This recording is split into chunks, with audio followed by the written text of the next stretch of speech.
Hello दोस्तों, welcome back to our channel. दोस्तों आज मैं आपको एक वैकेंसी उसके बारे में बताने जा रही हूँ। पटना में है, समाहरणालय में वैकेंसी है। तो ये वैकेंसी आपकी है वन स्टॉप सेंटर की। इसमें कई सारे पद हैं और सबका मानदेय भी अलग अलग है और उसके लिए योग्यता भी अलग अलग निर्धारित की गई है और वर्क एक्सपीरियंस भी उसी के अनुसार निर्धारित किया गया है। तो यदि आपको इसमें आवेदन करना है तो आप इस वीडियो को पूरा देखिएगा, बिल्कुल भी स्किप ना कीजिएगा। और यदि आपने अब तक हमारा चैनल सब्सक्राइब नहीं किया तो प्लीज़ आप पहले चैनल ज़रूर सब्सक्राइब कर लीजिए, ताकि मैं जो भी जानकारी हूँ लेटेस्ट अपडेट लेके मैं आपके सामने आती रहूँगी। तो दोस्तों मैं स्टार्ट करती हूँ। ये जो विज्ञप्ति है वो है अनुबंध, इसका क्या है, पर आधारित वन स्टॉप सेंटर पटना एवं बाढ़ अनुमंडल पटना में विभिन्न पदों पर कर्मियों के नियोजन हेतु विज्ञापन के प्रकाशन से संबंधित सूचना एवं सभी आवश्यक प्रपत्र जिला के वेबसाइट पर प्रकाशन के संबंध में। महोदय, उपर्युक्त विषय के संबंध में कहना है, अनुबंध पर आधारित वन स्टॉप सेंटर पटना एवं बाढ़ अनुमंडल पटना में विभिन्न पदों पर कर्मियों के नियोजन हेतु विज्ञापन एवं सभी आवश्यक प्रपत्र जिला की वेबसाइट पर प्रकाशित किया जाना। सूचना विविध प्रपत्र में इस पत्र के साथ हार्ड एवं सॉफ्ट कॉपी में संलग्न है, अतः संलग्न सूचना व सभी आवश्यक प्रपत्र जिला की वेबसाइट पर प्रकाशित किए जाएंगे। समाहरणालय पटना में पद का नाम है केंद्र प्रशासक, महिला हेतु आरक्षित, कानून, समाज कार्य, समाजशास्त्र, समाज विज्ञान, मनोविज्ञान में इसमें आपका ग्रेजुएशन होना चाहिए। ये आपकी जो शैक्षणिक योग्यता है उसकी बात कर लेते हैं। इसमें कार्य अनुभव की बात करें तो महिलाओं के मुद्दों से संबंधित किसी सरकारी या गैर सरकारी योजना कार्यक्रम में कार्य करने का कम से कम 5 वर्ष का अनुभव होना चाहिए। प्राथमिकता के मुद्दों से संबंधित किसी सरकारी या गैर सरकारी परियोजना कार्यक्रम में परामर्शी के रूप में कार्य अनुभव रखने वाले साथ ही स्थानीय अभ्यर्थियों को प्राथमिकता दी जाएगी। इसमें दोस्तों आपके 2 पद होने चाहिए, एक पद आपका अनारक्षित, एक पद अत्यंत पिछड़ा वर्ग है। इसमें दोस्तों अगर बात कर ले मानदेय की तो 30,000 मानदेय है आपका। केस वर्कर महिला हेतु आरक्षित की बात कर ले, कानून, समाज कार्य, समाजशास्त्र, समाज विज्ञान, मनोविज्ञान में स्नातक होना चाहिए। इसमें भी महिलाओं के मुद्दों से संबंधित किसी सरकारी या गैर सरकारी परियोजना कार्यक्रम में कार्य करने का कम से कम 3 वर्ष का अनुभव होना चाहिए। प्राथमिकता किसको दी जाएगी दोस्तों? स्थानीय अभ्यर्थियों को प्राथमिकता दी जाएगी। अदर स्टेट वाले भी डाल सकते हैं, बस उनको ये है कि ये जो भी आपको प्राथमिकता है वो नहीं दी जाएगी। 4 पद हैं इसमें दोस्तों, तो वो जितने भी स्टेट होते हैं सब में अलग अलग रहता है, तो उसमें प्राथमिकता तो जो मेन उनका रहता है स्टेट उसी को दी जाती है। अदर स्टेट भी शामिल होते हैं। बस यही है कि आपके पास ये सारी योग्यताएं होनी चाहिए, वर्क एक्सपीरियंस होना चाहिए, तब तो आपको हो सकता है। इसमें दोस्तों 4 पद हैं आपके, 2 पद हैं अनारक्षित, एक पद अत्यंत पिछड़ा वर्ग का है, एक पद है अनुसूचित जाति का। इसमें भी वेतन दोस्तों बात है 22,000 वेतन है इसका। मनोसामाजिक परामर्शी महिला है तो आरक्षित, मनोविज्ञान, तंत्रिका विज्ञान, न्यूरो साइंस में स्नातक किया हो, महिला स्वास्थ्य के मुद्दों पर सरकारी या गैर सरकारी परियोजना कार्यक्रम में जिला स्तर पर कार्य करने का कम से कम 3 वर्ष का अनुभव रखती हो। इसमें भी दोस्तों 2 पद हैं, एक पद है अनारक्षित, एक पद है अत्यंत पिछड़ा वर्ग। दोस्तों इसका भी मानदेय आपका होगा 22,000 और इसमें जो एज लिमिट है वो आपकी आयु के अनुसार और जो भी उसमें वरीयता दी जाती है कैटेगरी के अकॉर्डिंग वो दी जाएगी। 4था पद है आपका कंप्यूटर ज्ञान युक्त कार्यालय सहायक। तो दोस्तों इसमें कंप्यूटर में आपको IT का डिप्लोमा होना चाहिए। डाटा प्रबंधन, दस्तावेजीकरण तथा वेब आधारित रिपोर्टिंग, वीडियो कॉन्फ्रेंसिंग इत्यादि का राज्य या जिला स्तर पर सरकारी या गैर सरकारी IT संस्थान में कार्य करने का कम से कम 3 वर्ष का अनुभव होना चाहिए। इसमें 2 पद होने चाहिए, एक पद अनारक्षित, एक पद अत्यंत पिछड़ा वर्ग का होना चाहिए। 17,000 इसमें मानदेय होगा। दोस्तों 5वां पद है आपका पारा लीगल पर्सनल अधिवक्ता, अंशकालिक है ये आपका अंशकालिक है, बाकी सारे आपके परमानेंट है। कानून में स्नातक होना चाहिए, इसमें आपको मीन्स LLB किया हुआ होना चाहिए। महिलाओं से संबंधित किसी सरकारी या गैर सरकारी परियोजना कार्यालय में जिला स्तर पर कार्य करने का कम से कम 3 वर्ष का अनुभव या न्यायालय के मुकदमे के पैरवी करने का 2 वर्ष का अनुभव होना चाहिए। इसमें भी दोस्तों आपके 2 पद हैं, एक पद है अनारक्षित पद, एक पद है आपका अत्यंत पिछड़ा वर्ग। इसमें भी 8,000 रुपया समयकित EPF तथा ESIC दे नहीं होगा। इसमें पैरामेडिकल पर्सन अंशकालिक महिला हेतु आरक्षित पैरामेडिक्स में प्रोफेशनल डिग्री डिप्लोमा होना चाहिए। सरकारी या गैर सरकारी क्षेत्र में स्वास्थ्य से संबंधित परियोजना कार्यक्रम में जिला स्तर पर कार्य करने का अनुभव कम से कम 3 वर्ष का हो।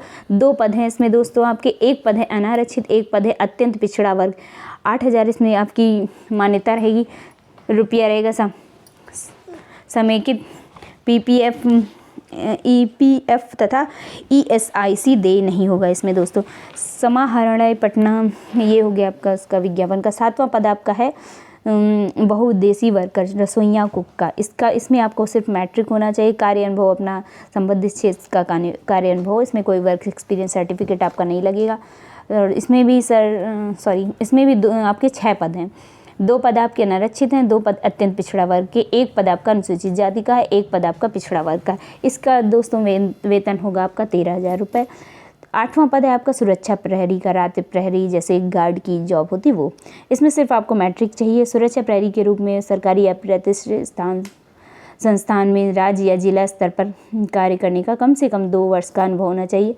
सेना या अर्ध सैनिक बल से अवकाश प्राप्त अभ्यर्थी को प्राथमिकता दी जाएगी।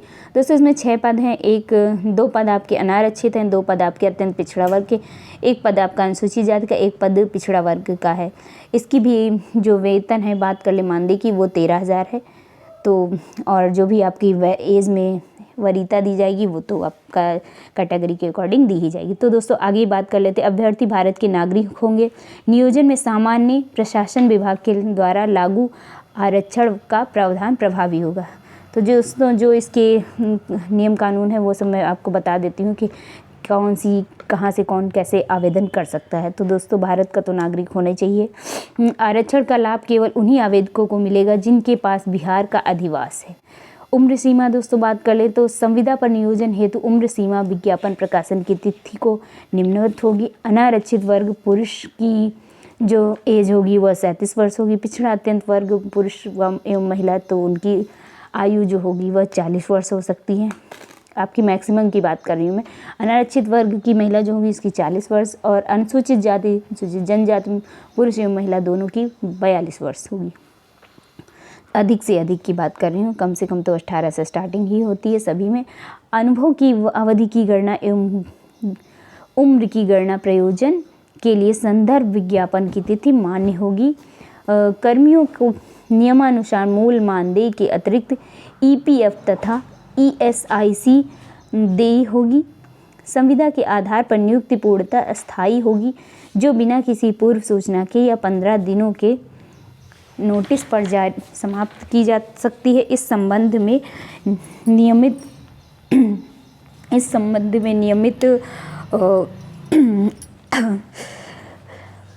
नियोजन की कोई दावा मान्य नहीं होगी।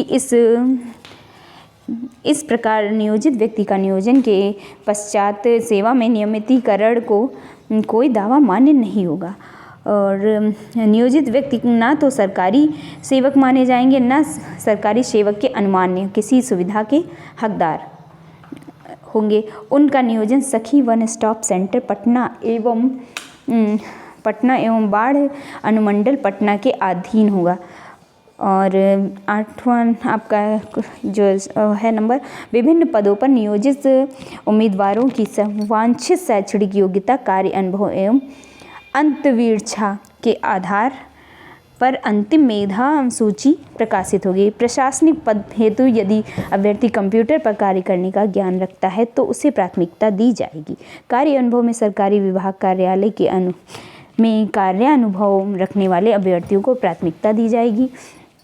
सरकारी अर्ध सरकारी विभाग संस्थान कार्यालय में कार्यानुभव की स्थिति में नियुक्ति प्राधिकार द्वारा निर्गत अनुभव प्रमाण पत्र ही मान्य होंगे। चयन की प्रक्रिया दोस्तों मैं बात कर लेती हूँ। चयन प्रक्रिया क्या है? निर्धारित योग्यता रखने वाले उम्मीदवारों को मेधा सूची के अनुसार साक्षात्कार हेतु आमंत्रित किया जाएगा। साक्षात्कार में भाग लेने हेतु सूचना संबंधित अभ्यर्थी को उनके आवेदन में उल्लेखित ईमेल एवं जिला के वेबसाइट आप लोग नोट कर लीजिए https://patna.nic.in वेबसाइट पर दी जाएगी। कार्यालय द्वारा किसी भी अभ्यर्थी से डाक द्वारा किसी भी तरह का पत्राचार नहीं किया जाएगा। मानदेय के आधार पर नियोजित कर्मी ना तो सरकारी सेवक माने जाएंगे और ना ही सरकारी सेवकों के अनुमानित किसी सुविधा के हकदार माने जाएंगे। मानदेय के आधार पर नियोजित कर्मियों द्वारा सेवा के नियमितीकरण को कोई दावा मान्य नहीं होगा। विज्ञापन एवं सेवा शर्तों से संबंधित सभी अधिकार जिला पदाधिकारी पटना के अधीन है। जिला पदाधिकारी पटना विज्ञापन को संशोधित रद्द करने के लिए सर्वाधिकारी निर्धारित करते हैं। इच्छुक अभ्यर्थी आवेदित पद का उल्लेख करते हुए दिनांक 10/3/2024 तक अपना आवेदन विहित प्रपत्र के में शैक्षणिक योग्यता एवं अनुभव संबंधी प्रमाण पत्र अंक पत्र की स्व अभिप्रमाणित छायाप्रति के साथ संलग्न करते हुए ईमेल dpo.pat.icds@gmail.com पर समर्पित करेंगे एवं हार्ड कॉपी निबंधित डाक से जिला प्रोग्राम कार्यालय ICDS पटना विकास भवन द्वितीय तल गांधी मैदान पटना 80001 के पता पर भेजेंगे। प्रमाण पत्र संलग्न नहीं होने की स्थिति में आवेदन को प्रथम दृष्टया निरस्त कर दिया जाएगा। उपरोक्त समय सीमा के पश्चात प्राप्त आवेदन पत्र स्वीकार नहीं किए जाएंगे। तो दोस्तों आपको लास्ट डेट इसकी है 10 मार्च, तो आपको 10 मार्च से पहले ही आवेदन कर लेना है और सारी चीज़ें जैसे बताया कि मैंने संलग्न करके इस पर आपको भेजना है वैसे ही करिएगा। मैंने पता बता दिया है। एक से अधिक पदों के लिए अलग अलग आवेदन मान्य नहीं होंगे। जी हाँ दोस्तों, आपको एक पद के लिए एक ही आवेदन करना है, दूसरा नहीं करना है, वरना आपका वो भी रिजेक्ट हो जाएगा। भरे हुए आवेदन का प्रिंट आउट अभ्यर्थी अपने पास सुरक्षित रखेंगे।